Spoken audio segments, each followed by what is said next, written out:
भारत देश, भारत का संविधान ही है।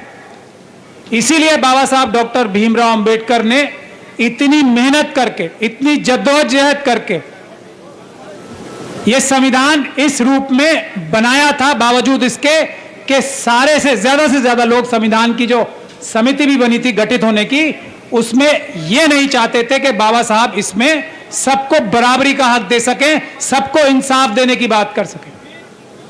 यह महत्वपूर्ण बात है और यह बाबा साहब डॉक्टर भीमराव अंबेडकर का सबसे बड़ा योगदान है कि सबको बराबरी और सबको न्याय देने का अधिकार यह संविधान देता है। और यही भारत है, इसी के अलावा कुछ भारत है नहीं।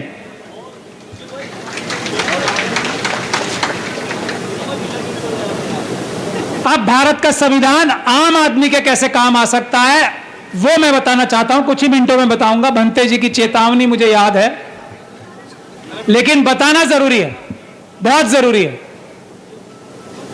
बाबा साहब डॉक्टर भीमराव अंबेडकर ने जो संविधान बनाया था, उसका मतलब यह है कि इस देश का हर एक नागरिक, एक वोट के अधिकार का मतलब मैं आपको बता रहा हूं ना, राजा चुनते हो आप, राजा नहीं, नौकर चुनते हो अपना, प्रधानमंत्री आपका नौकर।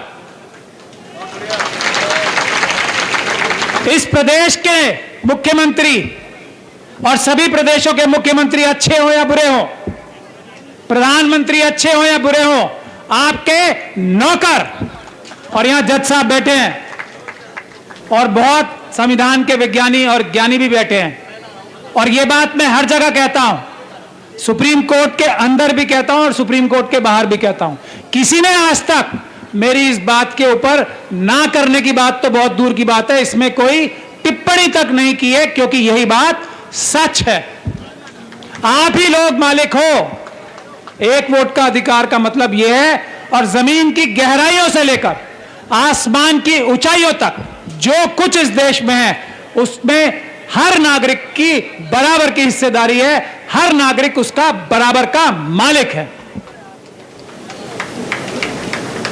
अब जो जज साहब यहां बैठे हैं, जिस प्रकार से chief justice of India supreme court के नौकर हैं आपके, देश की जनता के, उसी प्रकार से जज साहब भी हमारे सबके नौकर हैं। यह बात आपको समझनी चाहिए। और ऐसे नौकरों को हमें सलाम करना चाहिए जो संविधान बताने के लिए, संविधान के बारे में जागरूकता पैदा करने के लिए हमारे और आपके बीच में आए हैं।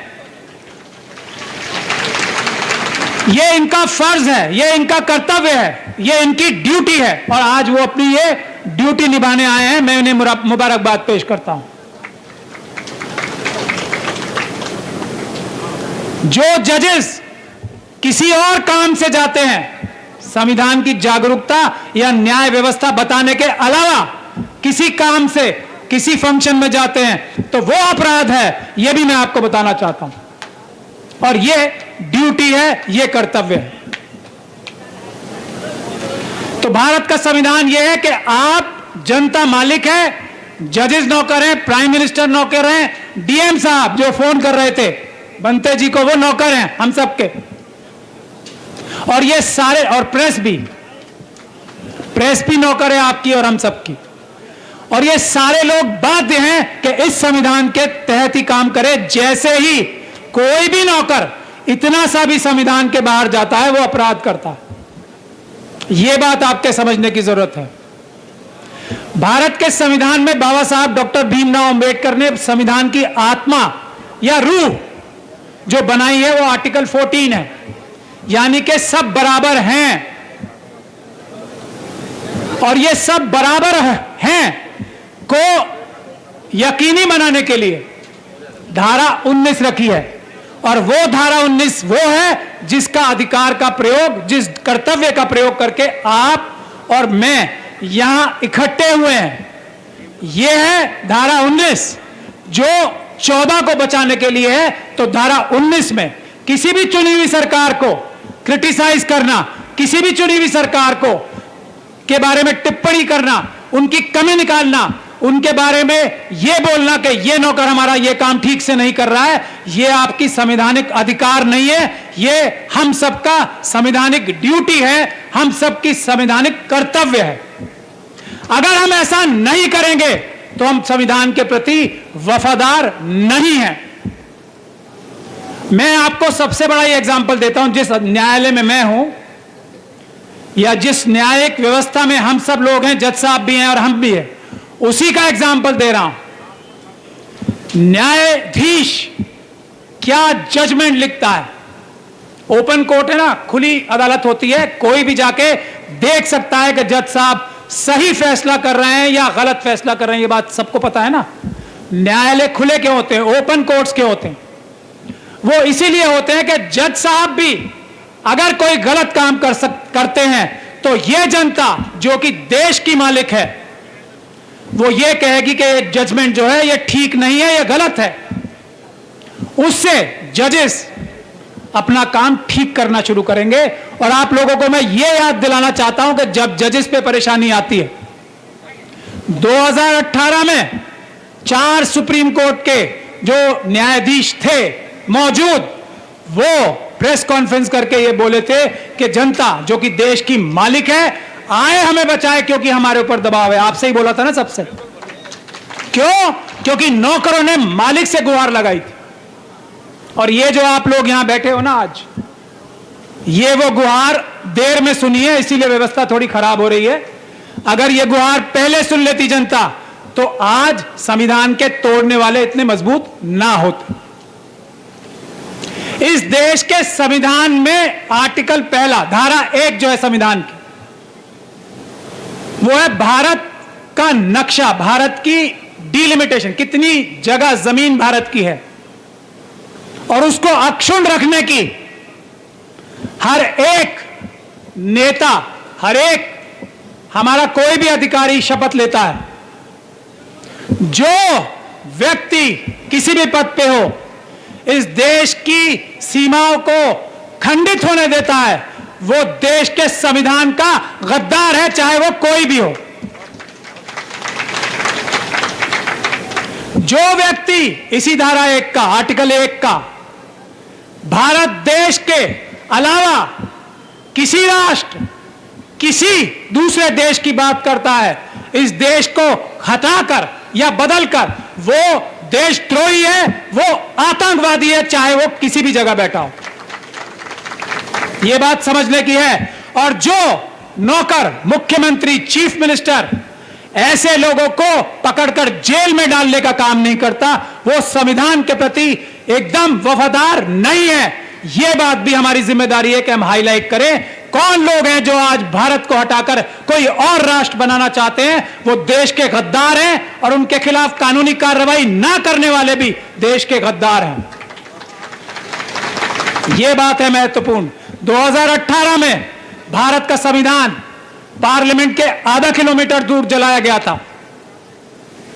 हम लोगों ने कानूनी कार्रवाई दिल्ली में करके ना सिर्फ उन संगठनों को, बहुत लंबा टाइम लग रहा है और यह बहुत दुख की बात है, और उसी वजह से ये अलग अलग राष्ट्र बनाने की बातें हो रही हैं। जो कह रहे हैं ना, ये संसद बनाएंगे, वो संसद बनाएंगे, कौन सी धर्म संसद बनाएंगे, ये सब हम लोगों ने, उसकी इन्वेस्टिगेशन अभी भी चल रही है। पुलिस वाले जो पुलिस ऑफिसर्स हैं उनके खिलाफ एफआईआर दर्ज हो रही है इस केस में, क्योंकि उन्होंने इन्वेस्टिगेशन ठीक नहीं की 2018 के केस की। वो सभी संगठन जो संविधान जलाने में डायरेक्टली या इनडायरेक्टली, परोक्ष रूप से या प्रत्यक्ष रूप से शामिल थे, उन सब के खिलाफ आतंकवाद के मुकदमों में हमने एफआईआर दर्ज कराई है और वो सभी हम ढूंढ के निकालेंगे और उन्हें जेल की सलाखों के पीछे डालेंगे। यह है आप लोगों की और हमारी जिम्मेदारी।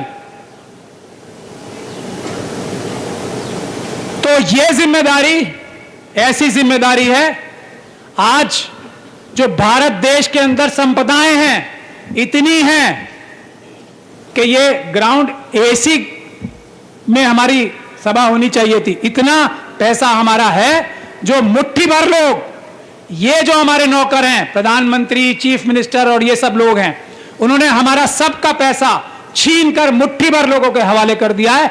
यह देश के संविधान के साथ गद्दारी है, यह देश के संविधान के साथ अमानत में खयानत है। इसके खिलाफ आपको उठ के खड़ा होना। आप लोगों को अपने डीएम को अपना नौकर समझना है, यह संवैधानिक जिम्मेदारी है आपकी, और उसके कान उमेट के रखना है कानूनी तरीके से ही, कि वो कोई गलत काम ना करे। आपके इलाके के एसएसपी को आपको नजर उसके ऊपर जमा के रखनी है कि वो कोई गलत काम ना करे। आपके इलाके का कोई एमपी है, एमएलए है, उसके ऊपर नजर गड़ा के रखनी है, क्योंकि वो आपका नौकर है, कोई गलत काम तो नहीं कर रहा। क्योंकि हम अपने काम से, मेन काम से, मुख्य काम से पीछे हट गए हैं, इसीलिए सारे नौकर बेलगाम हो गए हैं। इसीलिए आज ये बताते हैं कि हम देश के जो नागरिक हैं उनको 5 किलो अनाज दे रहे हैं। शर्म आनी चाहिए। मालिकों को 5 किलो अनाज दे रहे हैं, अपने घर से लाके दे रहे हैं, शर्म आनी चाहिए। मालिकों को यह कह रहे हैं हम सड़कें बना के दे रहे हैं, मालिकों को यह कह रहे हैं हम किसान निधि में पैसे दे रहे हैं, मालिकों को यह कह रहे हैं कि हम तुम्हारे ऊपर यह कानून थोपेंगे, तुम्हें अच्छा लगता हो या नहीं लगता हो। यह काम है नौकरों के, समझने की जरूरत है। और हम लोग जो कार्य कर रहे हैं वो नौकर को नौकर और मालिक को मालिक बनाने का काम कर रहे हैं। इसमें हम सबको पूरी ताकत लगानी है, हाथ से हाथ जोड़ के चलना है और कदम से कदम मिला के चलना है। और यह जिम्मेदारी सबसे बड़ी है एससी, एसटी, ओबीसी और माइनॉरिटीज की। दोस्तों, वीडियो पसंद आए तो लाइक, शेयर और न्यूज़ 22 लाइव को सब्सक्राइब करना ना भूलें। शुक्रिया। देखते रहें न्यूज़ 22 लाइव, सदैव आपके साथ।